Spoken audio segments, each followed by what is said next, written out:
திருவாரூர் மாவட்டம் மன்னார்குடியில் 700 ஏக்கர் சம்பா பயிர்கள் நீரில் மூழ்கியதால் விவசாயிகள் வேதனையடைந்துள்ளனர். வண்டிக்கோட்டம், வடபாதிக்குறிச்சி உள்ளிட்ட பகுதிகளில் கடந்த ஒரு வாரமாக பெய்த பலத்த மழையால் வயல்களில் மழைநீர் தேங்கி பயிர்கள் நீரில் மூழ்கின. 3 நாட்களாக தண்ணீர் வடியாத நிலையில் பயிர்கள் அழுகி சேதம் ஏற்படுமோ என விவசாயிகள் அச்சமடைந்துள்ளனர். தமிழக அரசு உரிய கணக்கெடுப்பு நடத்தி பயிர் காப்பீடு மற்றும் நிவாரணம் வழங்க வேண்டும் என்றும், கோரையாறை முழுமையாக தூர்வாரி ஆழப்படுத்த வேண்டும் என்றும் கோரிக்கை விடுத்துள்ளனர்.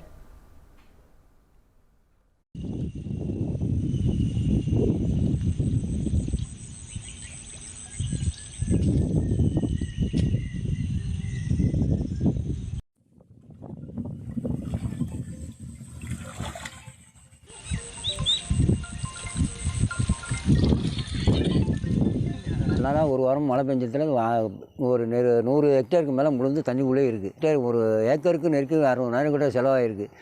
அரசாங்கம் ஏதாச்சும் உதவி பண்ணி கோரையாற்றை தூர்வாரி அதை சரி பண்ணி கொடுக்கறதுக்காண்ட அரசு ஆயத்தமாக ஏதாச்சும் ஒரு உதவி பண்ணணும்.